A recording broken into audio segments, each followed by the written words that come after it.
Right, hands up if you know what the most important part of a golf swing is. For me, it's got to be impact. The moment you hit the golf ball, you've got to make sure you hit the middle of the face. What a terribly dirty face that is, I apologise.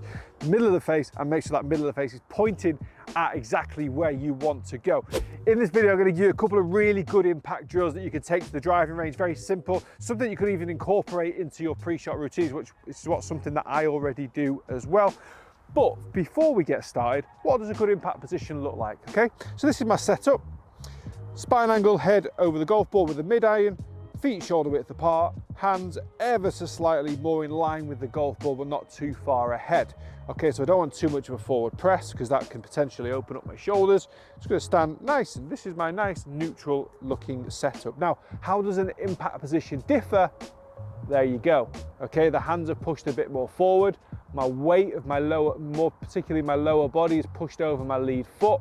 My hips have rotated approximately 45 degrees left of the golf ball for me as a right-handed golfer. And I've got my lower body a lot more advanced through the swing than my upper body. So my upper body's maintained its positioning over the golf ball, and my shoulder line has stayed down the target line, because that's going to help me square the face up, and it's going to help me control direction and swing path. So one of my favorite drills, and this is actually something I do on the golf course myself, is when I take my setup, impact. Just kind of set, roll into your impact position. Try not to move your shoulders to the left, okay? If you're a right-handed golfer, try not to turn your shoulders with your body. Just stay over the golf ball, keep the shoulder plane straight down the target line, shift your weight over your lead foot, turn your hips, drive in that trail knee a little bit so you start to get on the instep of the trail foot, and the hands will just push towards the lead thigh. Great looking impact position, and what it's helping you do, it's going to encourage you to then hit down on the golf ball.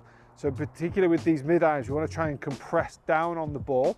This is going to be a game changer. If you're not already doing this, you're going to love this, because you're able to now, because you're in that position to get there, the club's working its way down into the back of the ball, compress, and absolutely rip it.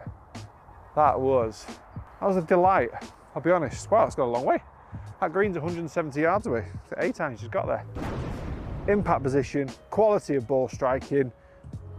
It's rare, but I'll take it. So massively important that you understand what the impact position should look like. A couple of really good drills, okay? So this is one of my favorites, where I've just discussed about just kind of rolling into the position at your setup, just to get an understanding of where you're trying to get to, and then it's kind of fresh in your memory.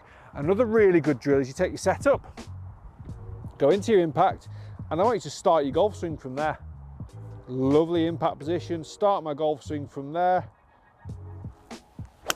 and get yourself back to it. Oh, I might even keep it. Get yourself back to that position that you started, because it's a nice, very advanced position to really bring yourself back to. And again, it's creating understanding of where you need to be as you're striking the golf ball. Another really good one for golfers that really struggle to get the hands ahead of the ball.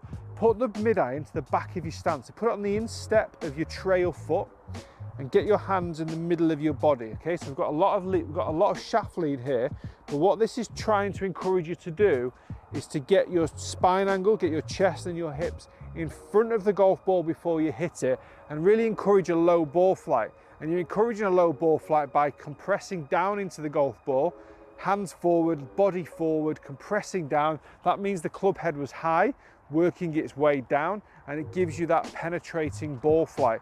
The penetrating ball flight is what is going to basically make you a much better golfer, rather than maybe that flicky action that allows the club head to get in front of the hands as you're coming into impact. So a really good drill, instep of the right foot, hands forward, and then try and hit a low one, and you get a beautiful little strike. Oh, what you'll find there, you get that kind of low riser as it starts off low, rises up into its peak, and then just drops out of the sky. But it's three fantastic drills to help you understand where your impact position needs to be. One thing I haven't touched on, and I want to touch on it ever so slightly because it's going to be coming up in future content, so make sure you hang around. subscribe, like, because this is going to be huge. Wrist angle, where should your wrist be? You never want to see the knuckles pointing up towards your forearm on the way through the golf ball. I want to see the logo of your glove leading your hand almost in front of your forearm as you start to come through, because look what it's done to the club face. It's de-lofted a little bit, and it's going to encourage you to hit down. If that club head gets in front of your knuckles, then the club head has casted and you end up in a pretty bad position as you're coming into impact. A lot can be said as well about the trail arm. If you get the trail arm nice and tight into your body, then from there you're able to get the logo of the glove pointing out towards the target, which again, like I've already said, will definitely help you with your ball striking. As I've already said, please do hit the subscribe button, please do hit the like. Thank you for watching. See you next time.